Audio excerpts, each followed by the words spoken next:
Welcome to the Silhouettes of Success podcast with your host, successful entrepreneur, broker, and business mentor, Amber Weitzer. Because success comes in all shapes, sizes, and styles, the Silhouettes of Success podcast is shining the light on industrious women with a collection of curated conversations of intentional inspiration designed to inspire your heart, ignite your mind, feed your soul, and gift you with actionable insights directly from inspirational, everyday women who've shown tenacity, grit, and grace, having taken on the challenges in their lives and business and won. Remarkable, down-to-earth, and relatable, Amber and her guests will share with you uplifting and extraordinary real-life success stories, motivational ideas that just might help spark something within you. With the deepest desire to serve you, help you grow so you can begin to shine the light that will illuminate your very own silhouette of success. So, let's get to it. Hello and welcome to the Amber Weitzer podcast, Silhouettes of Success. Our VIP featured guest has been licensed in real estate since 2001, and for the past several years has been able to consistently assist more than 185 clients per year and over, listen to this audience, 2,000 career sales so far. She believes in superior education and training and maintaining a good reputation within the local Southeastern Michigan market and industry.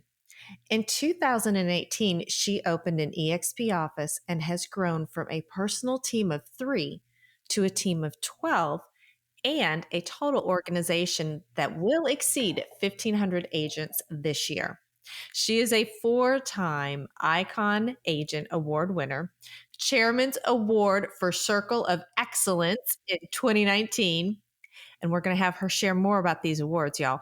And then also the prestigious Southeastern Michigan Regional Chamber of Commerce Women of Achievement Award in 2020. That's pretty impressive. Silhouettes, please help me welcome Michelle Saward to the show. Hello there, Michelle. How are you? I'm well. Thank you for having me on, Amber. This is fantastic. Thank you. Yeah, thank you for joining us. And you've got some great things we're going to talk about. And I think that's probably just a few. So we're going to break all these down and let you share your silhouette of success. To kick it off, how about we have you share a little bit about your shaping of your silhouette and tell a little bit about your background with the audience? My parents raised me to, really live more of like a relaxed sort of like a lifestyle. And it was brought to my attention when I was in maybe just out of high school. My friends would say, we loved hanging out at your house because we could be ourselves. Your parents didn't put this pressure on us to be or to get certain grades or to behave a certain way. And we could hang out at your house, Michelle, and we could drink pop and we could make art. And, and so it was just it was more relaxed. And I didn't really realize what the heck they were talking about then until I got older and I got into real estate, and it found me through a layoff, quite frankly. I had to get my real estate license for a job I had, which was leasing, zoning, and land acquisition for construction development. Like I had to be licensed, and then I got laid off. And that was just after 2011. And so I decided, because I had a real estate license, I was going to go full time into real estate. And what I learned by being in real estate, and Amber, meeting you through some of those conferences and coaching programs that we've learned so much through over the years, what I learned at that time was about goal setting. And what I learned was that you could, with this career called real estate, set a goal for yourself that really had no ceiling. And I really fell in love with that idea that I could have this autonomy to design a life that would serve me the way that I wanted to be served and would pour into me as much as I poured into it. And I learned how to make measurable goals and how to have accountability for those results. And that just started my love of real estate and what this could create for me in my life. And just so the audience, as they're learning you right now, to hear you, and from what of course, we've known each other a little bit. Mhm. You do have the most relaxing, cool factor, professional vibe I've ever encountered. I mean, you are Whoa. truly, I think I was always drawn to you. And so the audience knows too. I think the first time I probably was introduced to you as you and on a stage. Yeah, I think you were on the stage at Uh-huh. one of those conferences initially. Like, Yeah. ooh, her, oh, but you just and you just envelop just as approachable, amenable, but yet, down to business with brass tacks type of when it comes to it. So that is so cool to hear about growing up. You were the cool house. Oh, yeah. Oh, it was just, yeah. But let me say that means a ton coming from you because Amber, you are the definition of class. You are the definition of autonomy to me. You are you walk your own stride and you do it your way and you do it I just think of you as you're classy. Like so when I hear you say that about me, I'm like, whoa, this lady has like got her stuff together and she walks her own walk and she talks her talk and she does it beautifully. So thank you for that compliment. Oh, you Um are too cool. Maybe it's a yeah, you are Michigan and upbringing. Maybe it's our yeah, roots. you're empowering. But yeah, I mean maybe this comes from both of us being in Michigan, being the approachable part. I don't know. Uh, but Oh, girl. But yeah, no, my parents never, they didn't have, like a lot of parents are like, you will get good grades and you will go to college and my parents were not that way. My parents were like, are you failing? It's like, no. They're like, you need to get at least a C in that class so you don't fail. And I was like, okay. And do you really want to do sports? I don't know. You don't have to if you don't want to, but if you want to, I'm like, yeah, I think I'll swim. I'll do some of that. That sounds fun. And they're like, okay.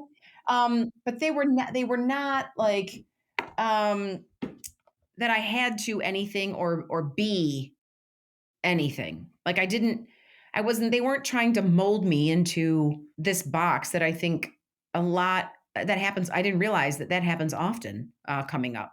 Like my girlfriend, what ended up happening to me, she lived down the street from me and I went over to her house. And if I'm telling the truth, I wasn't sober when I walked down to her house.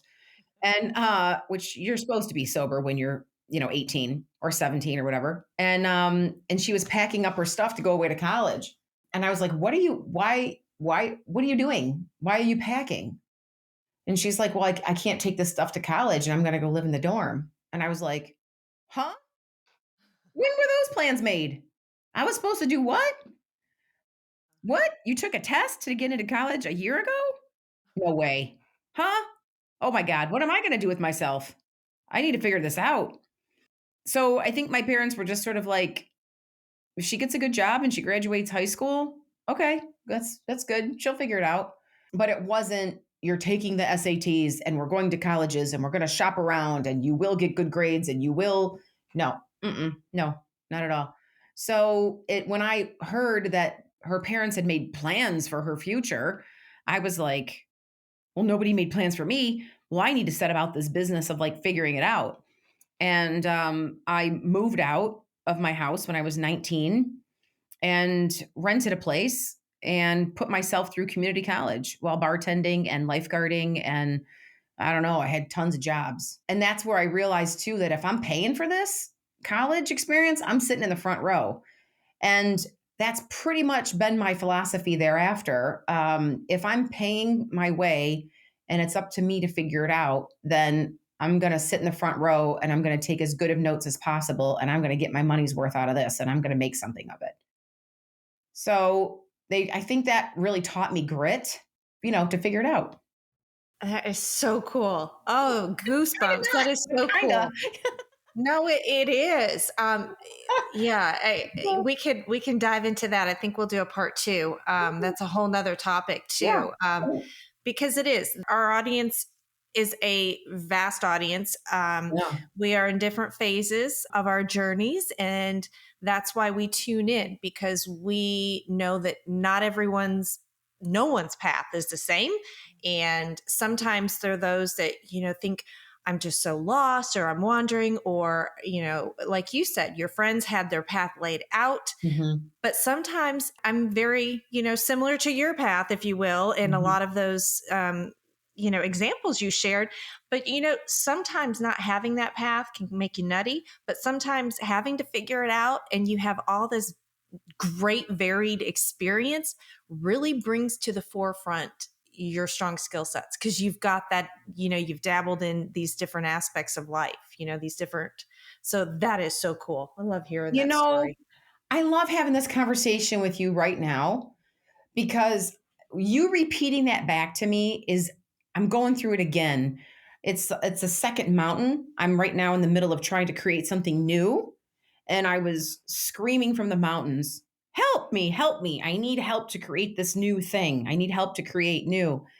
And then it occurred to me, I don't need help.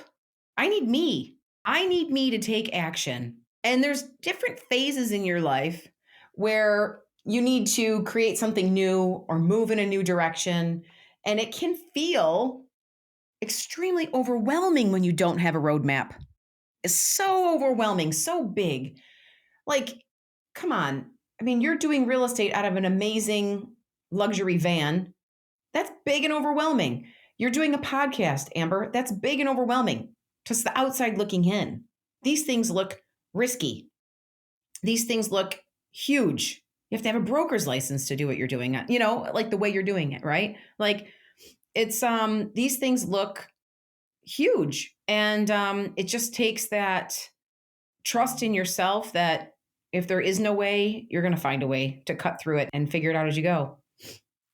What you say is true. And then again, I would flip that back to you, Mhm. and observing you through my eyes and watching you over these years.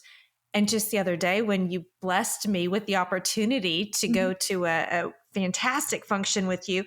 And it was interesting because it wasn't what I thought. And then I'm sitting here watching everything around me, and Mhm. it was a completely different, it's not what I expected. And I didn't do my research enough, Sorry. which was great in a way, because then no, it was great, because the thoughts that I had, or the preconceived going in, and then I'm sitting here watching, and I'm watching you, and I'm watching you, and I'm just like, whoa, I didn't even realize, it went this deep, and it went this wide, and it's so right back at you, my friend.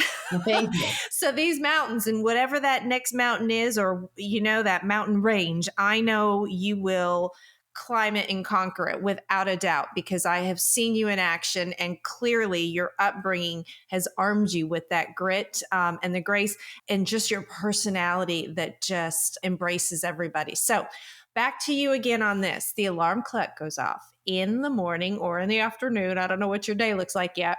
Mhm. What's a day in the life look like for you? Are you structured? Do you have a routine? Are you more spontaneous? Are you a mixture? Talk to us about what it looks like for you, because we love best practices. Yeah, I want to be more spontaneous. I just heard, oh my God, I looked up his name last night. I want to be spontaneous, but the truth is, we really don't have many options if you want to achieve what it is that you're looking for in life. I just heard this phrase and I want to find his name. I was just looking him up the other day, but you really don't. I mean, if you like this morning, I got out of bed and trust me, I wanted to sit and snuggle with a cup of coffee. I wanted nothing more than that. But I realized that I didn't have an option to snuggle with my cup of coffee if I wanted to get my workout in, because that meant pounding some pre-workout. And before the pre-workout kicks in, I got to do my warm up because I need that to strike me when I'm on the gym doing the hard thing. Yeah, so what does my day look like? I need to be a little bit better. I'm still kind of cleaning it up, but it is that alarm goes off. I do hit snooze. That's the part I need a little bit better on. I got to stop the snoozing. Maybe you can help me with this. Maybe your listeners can help me with being accountability with that. But out of bed, no cup of coffee for me. Right to like the water, the pre-workout. I'm dressed in the gym clothes and I'm hitting the gym.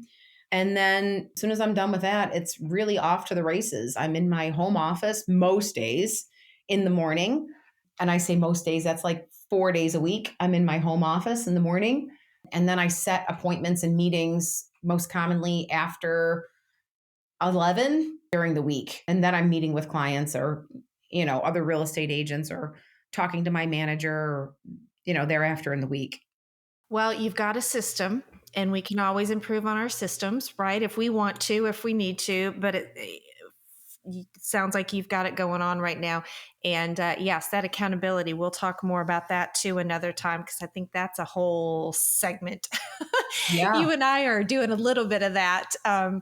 Yeah, we casually began that. So as an independent business owner and broker, there's the business side of it, and then there's just the real estate side of it. So maybe more in the business sector, where do you find support as an independent businesswoman or owner? Quite frankly, people I've met over the years, I reach out to quite frequently. Over the years, because you and I have moved a lot in the same circles and just going to events and taking whatever we could learn, we would learn and try to embrace. If I met somebody fantastic, I would plug into them. And some of them I'm still friends with. Like I've got good friends in the business in Hawaii and good friends in Texas and North Carolina. And I will lean into them pretty often to say, hey, here's what's going on. Am I crazy? What would you do? How do I move in this way? Mastermind groups, which are, my gosh, there's so many you can plug into online, so many you can plug into. And I still believe in getting that little fire and the kick in the pants. Whenever I attend an event, any real estate event, I don't care, pick one. There's so many to choose from. It re-engages me and it reminds me. I come out of there with 26 ideas and try to implement 2. So those have been some of my best resources to stay engaged. And talking about the business days, especially in our primary industry. Yeah. How do you recharge, rest your mindset, regroup after an emotionally exhausting situation or day? I have had many of those recently. And that's why I want my cup of coffee in the morning.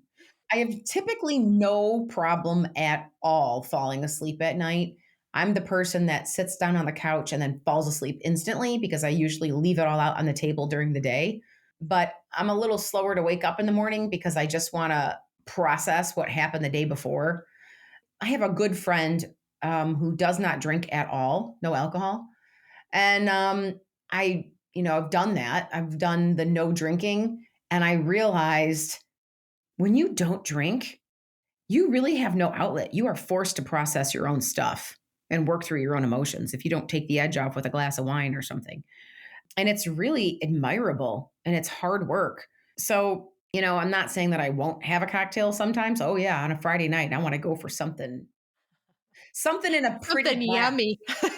Yeah, let's get something with some, earthiness and a pretty glass. And I want to do that once in a while, but sometimes I'll challenge myself to I'm not going to have a cocktail. I'm going to feel this and I'm going to work through it and I'm going to process it and not dull my emotions. So that's challenging to stay present, I think. But I find that the next day I wake up with a much more clear head.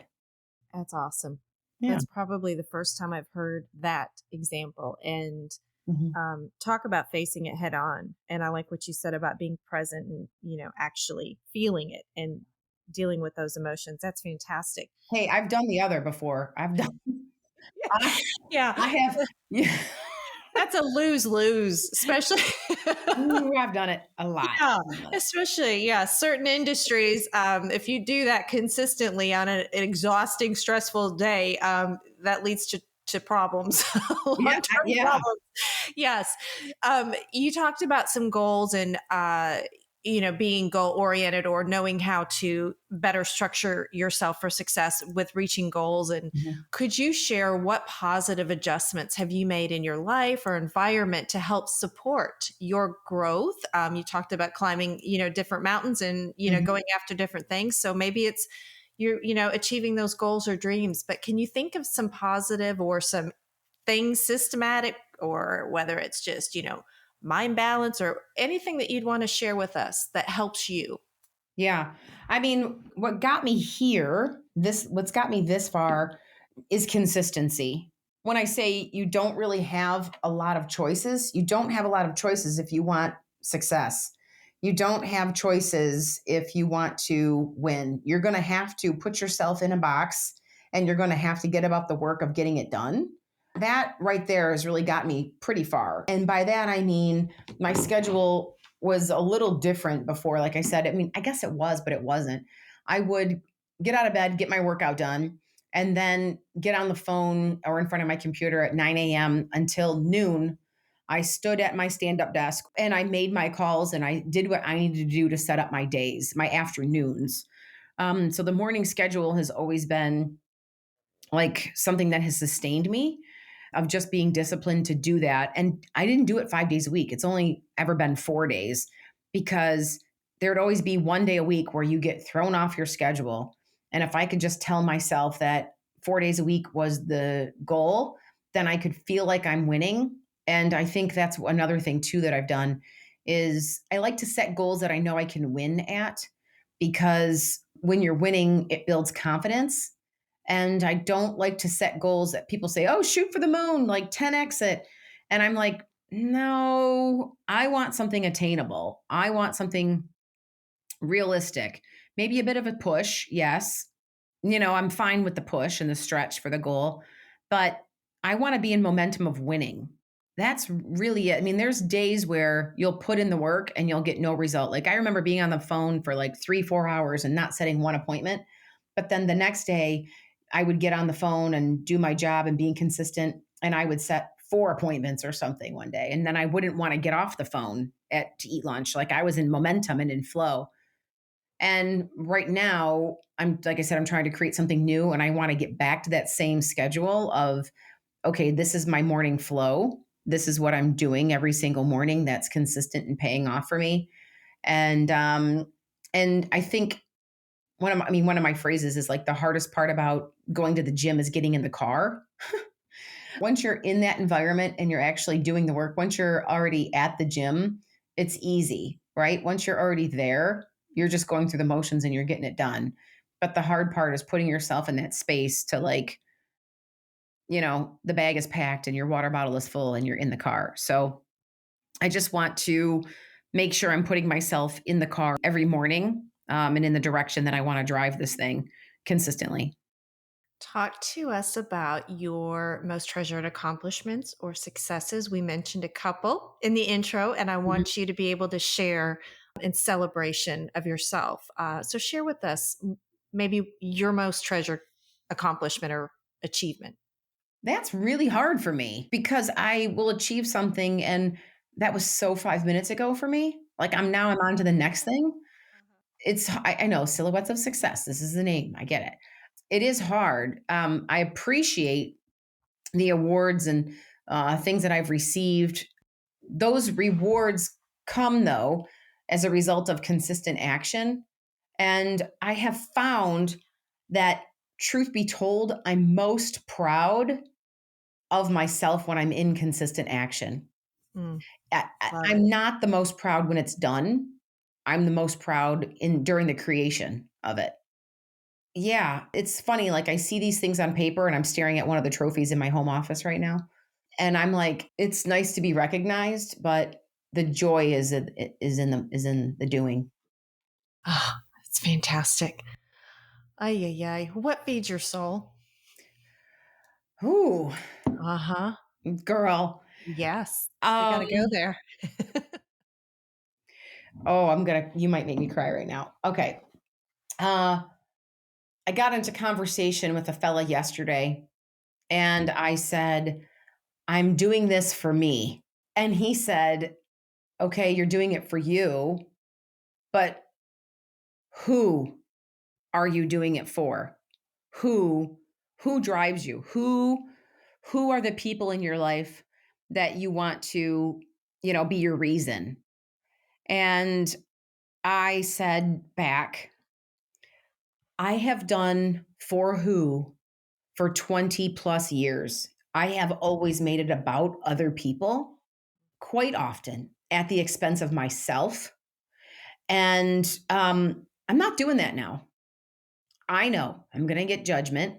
Sounds horribly selfish, but if I'm trying to create something new, I better know myself well enough to know where the hell I'm going and what it is that I want.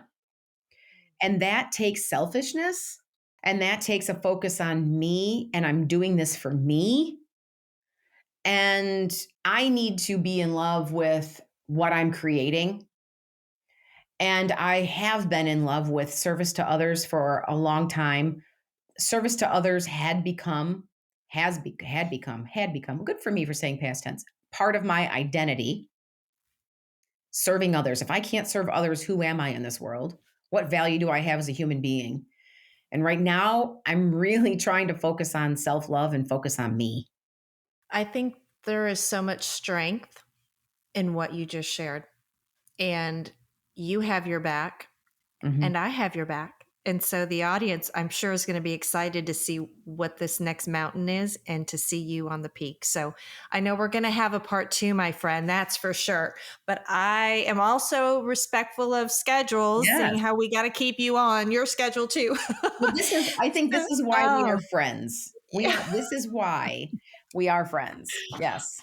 Oh, awesome. All right, milady. So here's something, there's 2 more quick things that I'd like to ask. And the one is, we all crave, as everyone can tell, you are invested in education and growth and goal oriented. Yeah. You've mentioned coaching and programs and seminars. So is there a favorite book or author or resource or mentor that you would want to share? Because we always are looking for ways to uplift each other, inspire, expand our minds. And like we talked about, just sometimes get through this day. Yeah. Do you have a favorite to share with us? I am a huge Audible fan. I have an Audible problem, probably. I love anything by Tim S. Grover. He's done like a book called Winning, and the other one escapes me at the moment, but Tim Grover, he is the basketball guru to the stars. His stuff is really powerful. I just finished, which maybe think that I like it quite a bit. I just finished for the second time Paulo Coelho's The Alchemist, which is living your personal legend in your own truth. And then a recent book that has blown my mind, and I will listen to it for a second time, is The Gap and the Gain by Dan Sullivan. Those are some of my favorites today. Ask me tomorrow. Those are heavy hitters. Yeah, right? Okay. Well, in part 2, start making your list, because when we do part 2, you can share the next ones. All right, milady, it has been beyond amazing visiting with you today. And as we begin to wrap up here, do you have a key piece of go-to advice of intentional inspiration that you'd like to share with the audience? Take a moment, pause, stop working so hard on the actions of being in the business, whatever business you're in, and write down what it is that you want. And that's called working on your business. So whatever that takes to carve out, I don't care, even if it's an hour of time, do it. It's one of the best gifts you can give yourself. Perfect. As anticipated. All right, milady, where can our audience go to find and connect with you or support you in your continued success? Feel free to share website, socials, whatever you'd like. Yeah, you can find me on Instagram. It's Michelle L. Saward, Saward. That's my personal page there. And that would probably be the best. Fantastic. And we'll be sure and put that link in the resource section along with all of your favorite books that you mentioned. Michelle, again, my friend, it has been a genuine pleasure spending this time, but getting to share you with the audience and hearing about your silhouette of success, part 1. So you are a light, my friend, and an inspiration to all of us. thank you for your time. Yeah, thank you. Thank you for joining us on this episode of the Silhouettes of Success podcast. If you enjoyed the show, make sure you subscribe so you don't miss out on all the new episodes. We are here for you and with you. We encourage you to share this podcast on all your socials and pass on the light to help illuminate another silhouette of success. To find out the latest ways to inspire your heart, ignite your mind, and gain actionable insights, subscribe at thesilhouettesofsuccess.com or connect with us on Facebook, LinkedIn, and Instagram. We're grateful that you tuned in. Remember, you are exactly where you need to be, right here with us. This is the Amber Weitzer podcast, Silhouettes of Success.